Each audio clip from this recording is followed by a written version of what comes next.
Hey everyone, Dylan here with episode 7 of the Impact Podcast. Today's episode is brought to you by ImpactDogCrates.com. It's the only dog crate that does not suck and is guaranteed to last a lifetime. Today I have the pleasure of sitting down with Remi. We're going to kind of go over some life things that she has with her dog and just some experiences she's been in. Welcome to the show. Thanks so much for having me. Yeah, of course. So I know we were talking before and you had some history like in a veterinarian clinic. What was that like? Yes. So I grew up loving animals, and first job in high school was working for a vet clinic. Started in kennels, went to college, worked more veterinary assistant, veterinary technician stuff.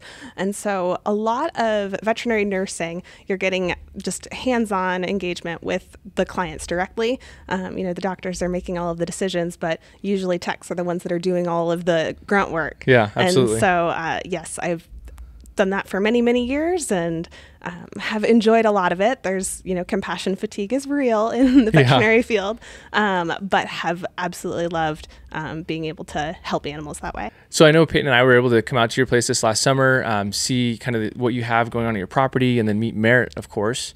What breed is Merritt? Yep, Merritt is my 4-year-old Doberman pinscher.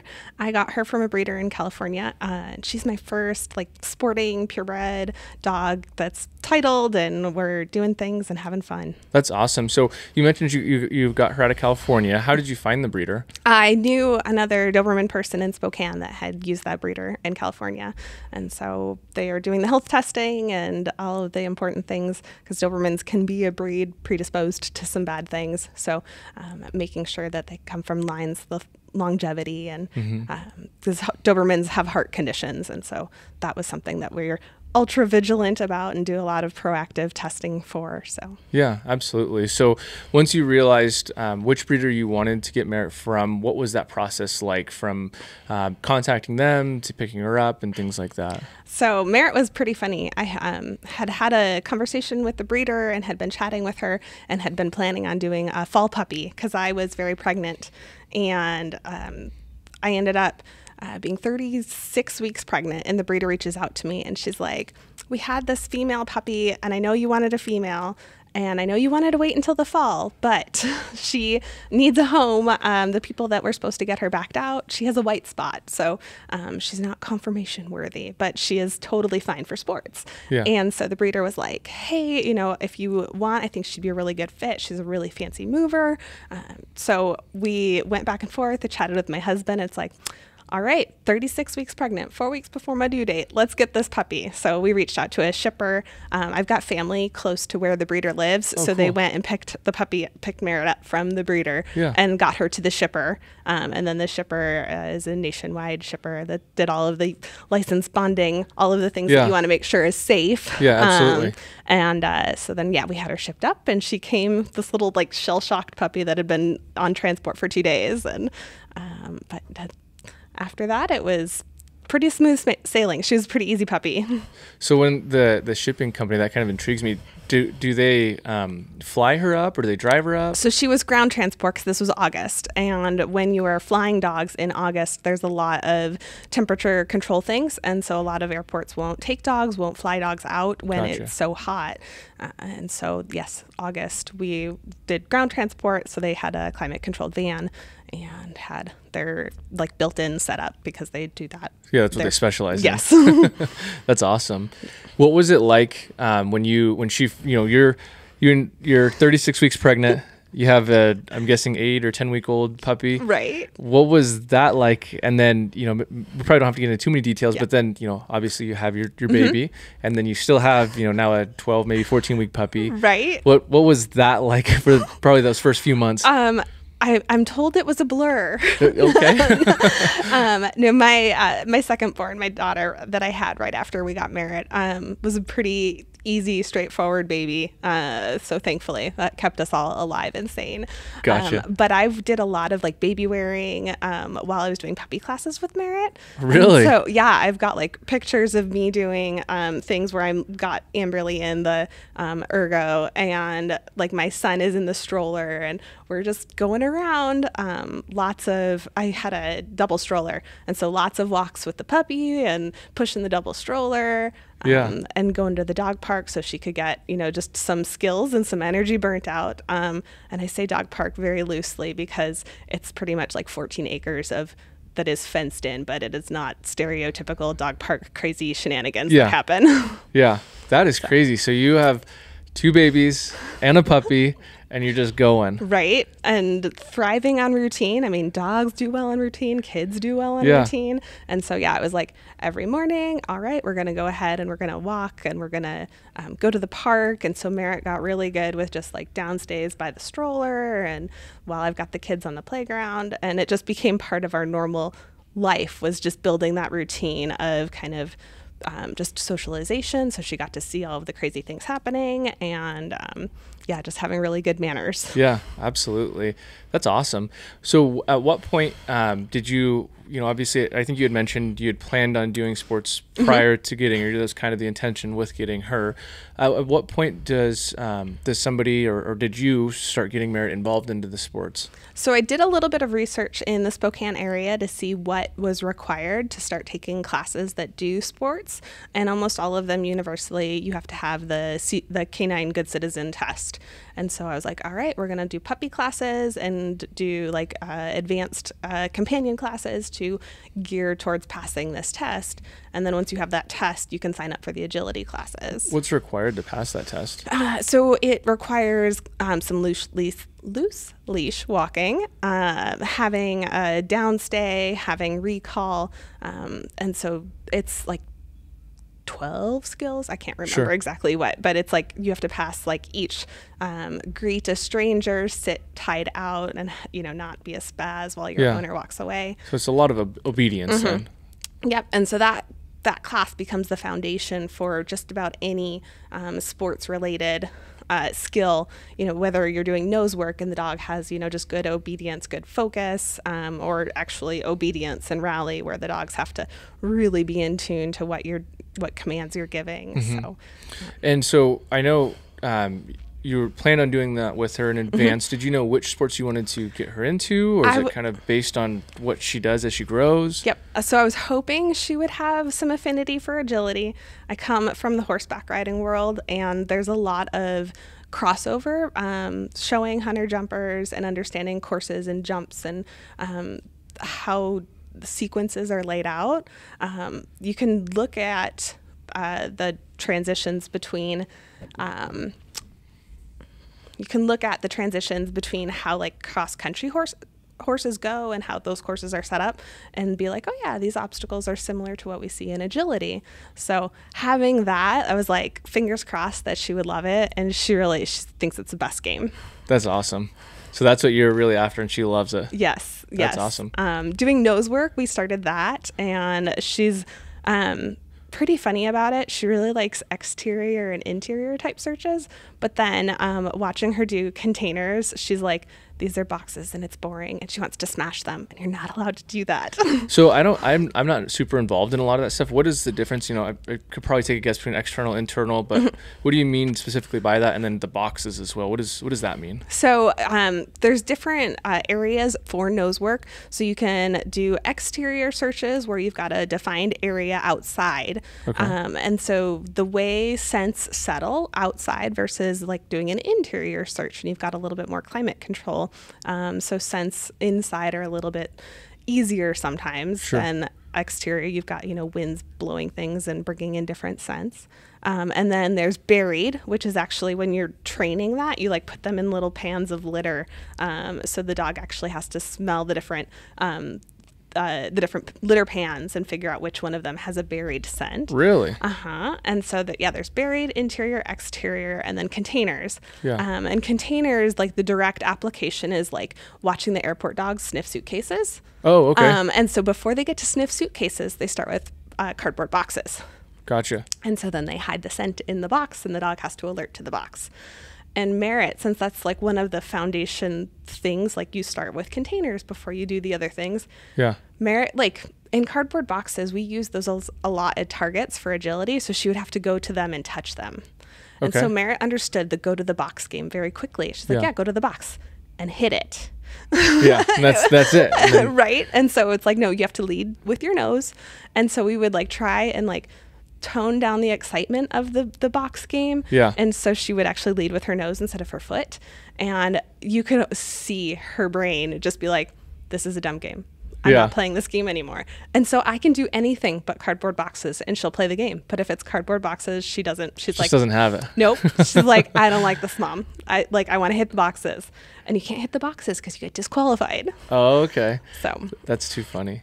So is she involved in more than one sporting event then? So so we have trained for nose work. We haven't competed in it because she doesn't like the boxes. And then we do agility.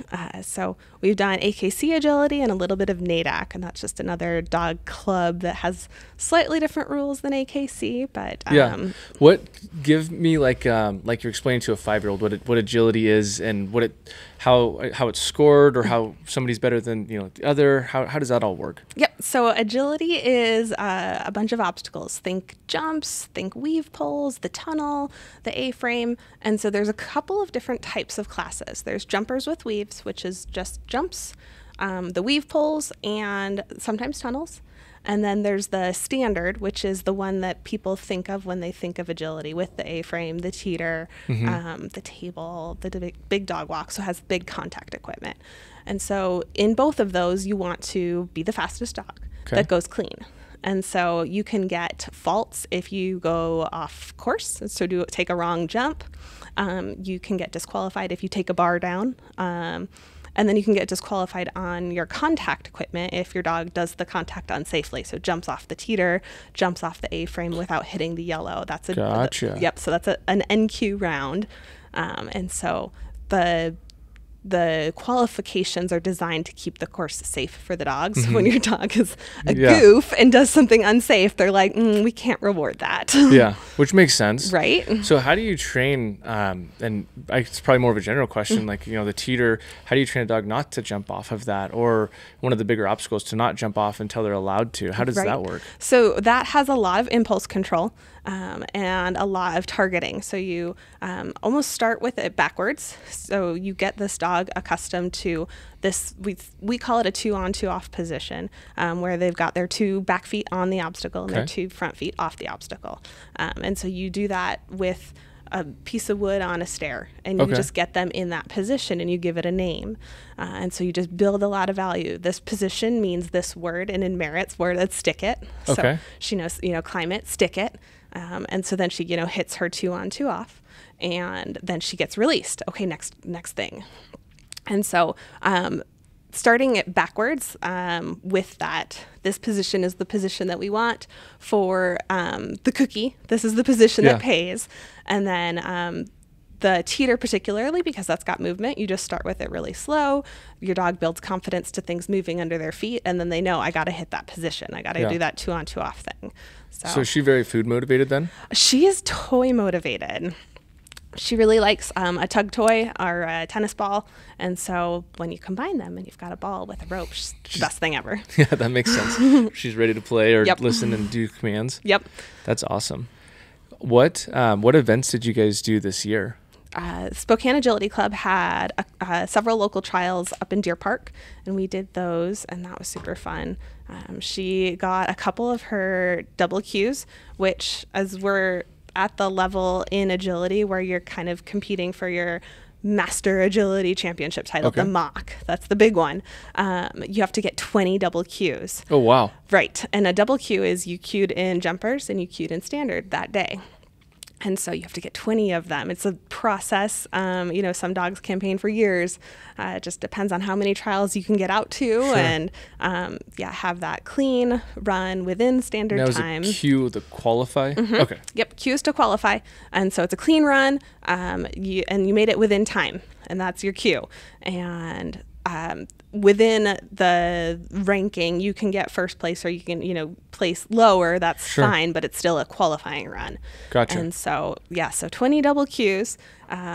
We didn't get to as many trials as I would have liked, mostly just life and kids and all of that stuff. But this coming season, we're actually planning for a few more trials, so I'm pretty excited. Very cool. We take the winter off because there's nothing local. We'd have to travel over to Seattle, and that is just snow and scary. So and 2 children, right? And everything. Yeah, it's a lot. Yes.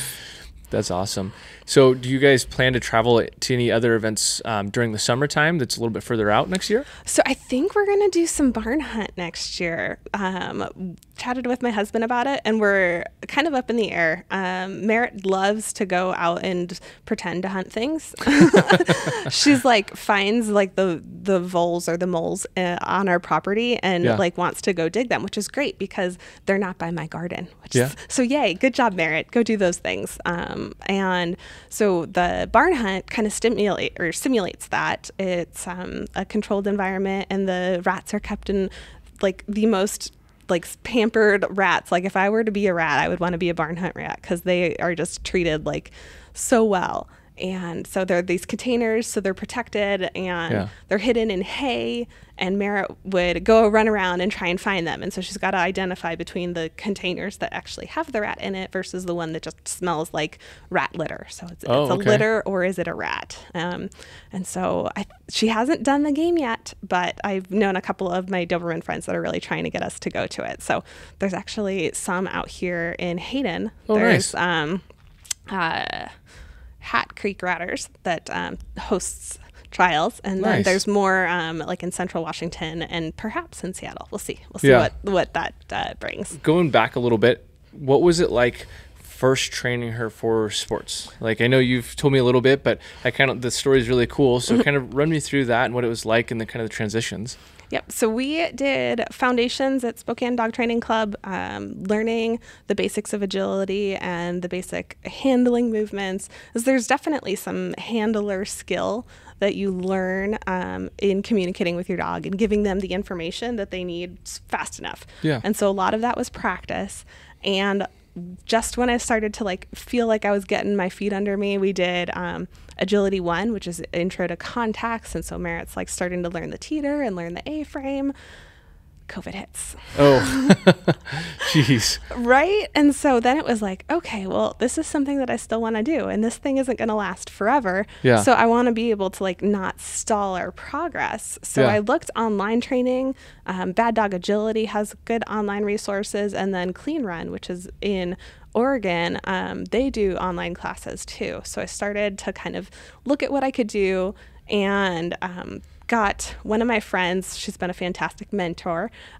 She invited us out to her property. And so it was like still COVID. We were outside, like socially distancing, apart from each other, doing all of those things. But it was like, all right, like those people in the pandemic that you're like, these are my safe people. So Terry is one of my safe people. Yeah. And so I'd bring out my kids, Merritt, and we would practice. She's got 2 dogs. Her border collie Thistle is about the same age as Merritt. So they were doing the same skill set. So we would set a course and we would practice skills. And so then first trial that like opened up in Washington State was in Deer Park. And we're like, we're doing this. We are doing this trial summer 2020. And so Merritt did her novice class, and we went all weekend, and it was just like, Merritt just had a ball. She thought it was the best game ever. So the focus, like the, hi, crazy dog, do you want to come back to me and do this with me? No, you're just going to keep going. Okay. So she was like doing zoomies, which is like what you expect with novice dogs that have not done any of this before. Well, it's cool to see how much fun she's having. Oh my too. Goodness. She was having the best time. She is like, people constantly tell us like she's so much fun to watch because she just looks like she's having a ball the whole time. Yeah. So now her confidence is like, no, Mom, I've got this. I've got this jump without you. And I was like, can we come back and do the things with me? So, no, she's fantastic. She's so much fun to play with. So that first trial, it was like, everyone was wearing masks. Everyone was doing all of the things. It almost got shut down because it was like going back and forth with what the state was going to allow.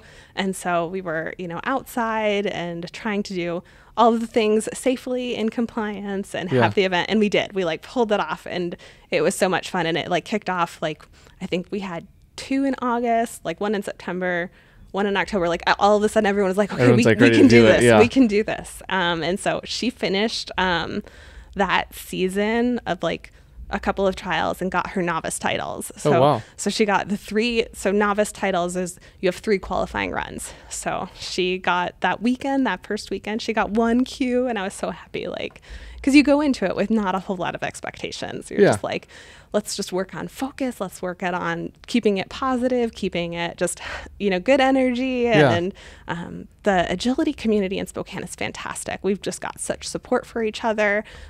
It's just a good community. There's not like the sassiness, like people just pitch in and help. Like at trials, everyone is volunteering.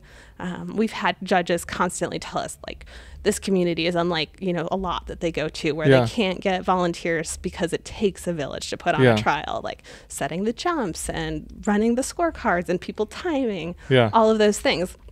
And our community is just fantastic and super friendly for new people to the sport. They're like, hey, you're young. You want to do this. All right, let's just teach you all of the things. So that was really nice. That's awesome, especially when you're teaching them to probably compete against you as well. Right. That's really cool. That takes very nice people and, like you mentioned, a community, really. Yeah, it is. It's a fantastic community. I am part of the Spokane Agility Club. I'm a member there. And definitely like that it's not very dramatic. It's not very catty. Like you hear some stories in the sports world of people that are just, just bloodthirsty and like, no, I'm going to, do whatever it takes to be at the top. And that is not our Spokane community. Yeah. Doesn't sound like that'd be very fun if it was. Right.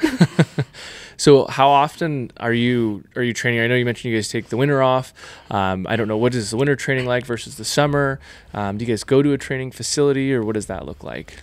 So winter training is tricky. It becomes just a lot more handler focused. A lot of like more technique skills like fancy turns. And if I'm doing this and giving, this kind of information quick enough with Merritt, is she going to respond? Is she going to, read my cues fast enough? Am I decelerating with my shoulders or am I, pushing her out towards a jump? So discrimination is a big thing. Like, do you take this side of the tunnel or this side of the tunnel when I'm standing right here and I'm giving you a cue? Are you reading it correctly? So a lot of the nuance stuff happens in the winter. Spokane Dog Training Club does do a winter handling class. It's just in the middle of the day and I work. So I get to I get to do it at night. I go there and I can practice as I'm a club member, so I can practice when they don't have classes. And be able to use the facility. It's a perk of being a member. That's nice. And then I can, set up my own equipment, practice for an hour and put it all away. And it's nice. And I can practice at home too, even inside working on tricks, doing flexibility and mobility stuff. So making sure she's backing up straighter than moving sideways and kind of doing all of those stretching type of work. That's going to be really good for warming up when you're actually at an agility trial. Having just that focus and like, okay, we're going to do these things. And not only is it, good mentally, but it's good physically to stretch her body that way. Yeah. And then she's also just so used to like, oh, this is what we're doing. Like, I'm used to this. Right. And then we do actually a lot more. We'll do the nose work games in the house too, because scent work tires dogs' brains out like no other. And so being able to, do a couple of hides, like put a scented Q-tip in the kids' room and, just let her, have her wear her harness so she knows the game that we're playing. And then send her into the room to go find the Q-tip, and then she'll, lay down and she alerts on it, and then, she's good. Like, she's like, oh, that was just mentally tiring. Yeah. So having that opportunity. A few weeks ago, or a few days ago, we went out hiking on the back part of our property, and we haven't been out there a whole lot. So busting through the snow, Merritt came in after that hike, and she was just like frothy because she had been jumping through the snow so crazy. That's awesome. So those types of things to keep her, in condition and fit through the winter versus in the summer. We can practice outside. We've got an agility field set up on our property, and so she's able to do all of the things. We were able to get equipment from somebody that was retired and out of the sport. So she has just a ball. And we practice, in the evenings. We also take classes because you can never not be done learning. Yeah. So being able to take classes and have like some of my peers be like, oh yeah, you're late on this, and I'm like, oh, that's why this is not being successful. So kind of getting like an outsider's look on it. Yep. So even competing at the master level, she's still like, have so much to learn always. Yeah. So what do you think for somebody that is interested in getting into dog sports? What are some like beginning things you'd recommend? Do you think that they would pick a breed based on the sports they want to get into? And like what kind of, because it sounds like it's a lot of work to keep up with everything she needs, and then especially if you have kids and things like that. So what are some recommendations that you could make for somebody that's kind of considering getting into the dog sporting world? Yep. So definitely finding a dog that has drive and trainability. There's some dogs that are very scent motivated, like hounds in general. And so you're going to struggle potentially with trying to find their motivation if they're too interested sniffing all of the things rather than playing the game. That makes sense. And so just being aware that some dogs are going to be more inclined to have handler focus, and they call it like biddability. How well is that dog willing to work for you? Mm-hmm. But then you've got like rescue dogs that are just, a Heinz 57. You never know what you're going to get. And they're just fantastic. They're like, no, I love my handler and I want to work with them. And you find what motivates them, because some dogs are treat motivated. Some dogs are praise motivated. Some dogs are toy motivated. And sometimes it just depends on the day. So, so finding that dog, if you want to get into sports competitively, it might help to have that mentor and be looking for a breed that does that sport well already. But if not, and you're like, no, I'm a rescue gal and that's the place I want to go is this rescue, you can still have great success with that. So what do you think some of the struggles are of having a dog for somebody that maybe doesn't understand just getting a dog in general? Everybody sees the cute puppy and it's like, oh, so fun and everything, but I don't think a lot of folks understand what goes into just day-to-day life, even if you don't do any sports or anything like that. What are your thoughts on something like that?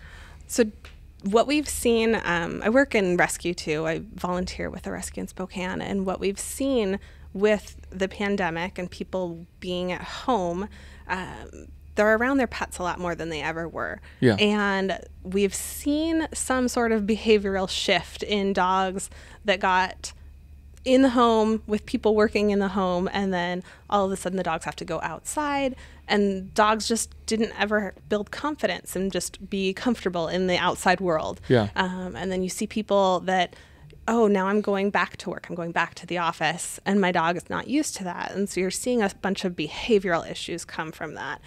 We've seen it in the rescue with, owner returns, because our rescue is that dog's rescue for life. So we will always take those dogs back.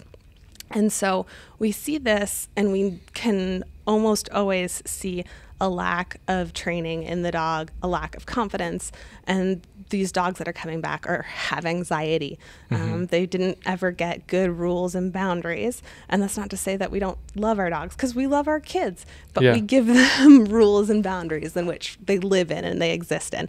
So from somebody that gets a dog and they're like, okay, what's one of the first things that you do? You teach the dog to come to their name. Like, oh, hi, Fluffy, you're great. Sure. And so most people use food for that, and they use meal times. Like, I'm going to feed my dog, I'm going to say Fluffy. And they just put the food in the bowl, and the dog just gets their food. Free lunch. Like, I didn't have to do anything. Like, the food showed up. So starting right off the bat with put the food in the bowl and a wait. Gotcha. And then Fluffy, go get it. It's an easy command. Right. It's super easy, and it starts to build impulse control right away. And so dogs that have impulse control are thinking. They're like, wait, what do I need to do to get the cookie? Yeah, because they want it. Because they want it. It's good. It's like food is essential to just about everything. And then you've got some dogs that are like, I can eat a piece of food, and then maybe in an hour I'll eat another piece of food. Sure. And so you've got dogs like that, and you're like, okay, well, what motivates you? Is it play? Is it a ball? Like, especially with herding breeds, like they love toys, and they're not always great eaters. So you're like, okay, well, we want to play, and we want to do these fun, like, bonding activities. So we play, and then we wait. And then we play, and then we wait. And those types of things build that impulse control, build that wait and listen and that handler focus. And so that gets applied to all areas of that dog's life, like not just sports, but like oh, I opened the door and my dog bolted out the door because it doesn't have impulse control. Yeah, exactly. So that makes a lot of sense. And especially, like you said, starting with something as simple as that can lead into so much bigger things like running out the door. Right. When getting a new dog, whether it's a rescue or a puppy, are there any other things that you suggest in the very beginning other than the impulse control, or that you would say to add to that? So impulse control for sure, finding what drives the dog, whether it is the food, the toy, the praise, and then just building value for that, because some dogs like treats, okay, but you're like, okay, well, what's a high value treat? And so understanding and then building and escalating on that, super important. And then, so impulse control, treats, and then just setting a good schedule from the get-go. So this is food time, and after food time is potty time, and building the crate training is part of that, and something that I've always done with dogs from the get-go. We learn what the crate is because it helps with potty training. Like anybody that's struggling with that, I've had several friends that are breeders that are introducing their puppies to crates from 6 weeks earlier, and it's a fun, positive thing, and it's very low stress. But then it's like, oh, well, my dog's 10 weeks old now, and it came from the breeder, and it's potty trained. It's something that we do in the rescue, too, because we have the rescue that I volunteer with, predominantly litters. We pull a lot of dogs out of Texas, and so you've got young puppies, and potty training, super important. Absolutely. Crate training. Cannot stress that enough. So how does crate training help potty training? So crate training, dogs typically don't want to eliminate where they are sleeping. And so having an appropriate sized crate, don't give your tiny 4-pound puppy the giant crate, because it's going to go potty in the corner and it's never going to learn that type of inhibition. Oh, I'm not supposed to potty right here. And so you want to have reasonable expectations. They're puppies, their bladders are this big. They can only hold it for so long. But giving the puppy a clear, this is where we go outside and this is where we eliminate, and giving it a cue, and then having the crate, that's going to definitely help, rather than the puppy wandering the house throughout the night and finding the corner to go potty in. It's in the crate at night. And at some point, a lot of people transition out of that, and then their dog is just gets to be free and roam, and that's totally fine. But I never want people to think like the crate is a punishment, or, oh, you go there because you're bad. Like, no, this is like the safe space. This is the den. This is where we're just happy. And this is, I've always, with my kiddos, like, that's her base. Like my kids understand tag and they understand base. And like, that's the dog's base. You don't mess with that base. And so that was, and so that became something that with my kiddos, like, we set those boundaries from day one. Like, kids don't go in the crate. That's for the dog. And so she always knew. She's like, oh, the kids are stressing me out. Like, I'm just going to go here and just lay down. So that was part of our routine. And so people that are getting puppies, get the crate, make it a safe space. Yeah, that's the biggest thing, we try to share with a lot of folks that, like, on our social platforms and things like that, is it's supposed to be a positive place. It's not supposed to be a negative place by any means. It's kind of, we hear a lot of stories. We have a lot of customers that have dogs from COVID, and they have that separation anxiety. They're going back to work, exactly like what you were saying. Their dogs aren't used to that. And a lot of times they've realized, once they get our crate and they've able to, some time, of course, it's not an overnight thing. But they've been able to create a positive space for their dog and crate train their dog. Most of the time they leave the door open, their dog just goes in there and hangs out. They'll be on the couch and their dog would rather go sit in their crate than be on the couch with them. Every situation, of course, is different, because I'll have somebody tell me how it's not. But regardless, it's a positive place for them, and it's their place. So it's awesome to hear how, you've kind of set that standard with your kids as well. Like, hey, this is her place. This is, we don't go in there. It's her place only. So it's awesome to hear. And having it, one tip that I would give people, that I gave my coworker that got a puppy this summer, leave the crate open. Don't ever shove your puppy into it. And this builds into agility training too. Dogs that offer behavior are going to understand it better than dogs that are lured into a crate with a treat. So you throw the treat in there and your dog goes and gets it. It made the connection of, I'm just going to go chase the treat. It's not going to make the connection of, this door opens, I should investigate it. And that's the reward. Like, the second your dog's like, treat, okay, what do I need to do to get that treat? Standing just here, focusing on the treat.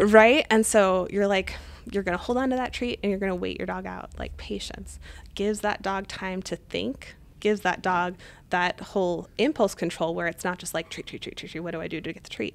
It makes the dog think, and then they look at the crate like, oh, this thing's here. Yes, that's fantastic. You looked at the crate, and just start there. Like make the crate this good thing from the get-go without any pressure of being in it and the door being closed.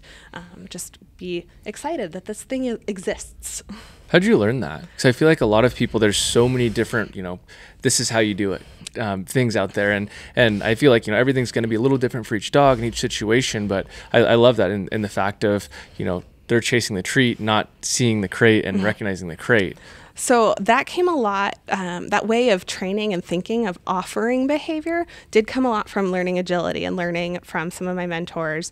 But the applications for it have been so much more fantastic and so much easier to see the progression of how those training skills work in my friends' dogs. When I'm like, well, can you wait them out? Can you try and give them a chance to think? And they're like, oh no, my dog's too dumb. Like, he's just so sweet. He's never going to figure it. Like, no, give them a chance to prove you wrong. And they will, because they're fantastic.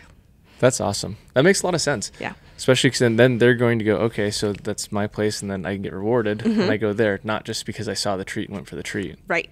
When it comes to crate training, I know we've talked about kind of at the home and things like that. What are your thoughts on having a crate in a vehicle? So throwing back my veterinary experience, I've seen dogs that were projectiles in car accidents. Like, had that dog come into my clinic and be triaging because it smashed into the windshield and had cuts and a broken leg. And that was before I ever had my own dog. And I knew, like, as much fun as it is to like have that dog like head hanging out the window, like that picture that we have of our dogs just enjoying all of the smells, I have the picture of the dog that hit the windshield. And so I never have not crated my dog in a car.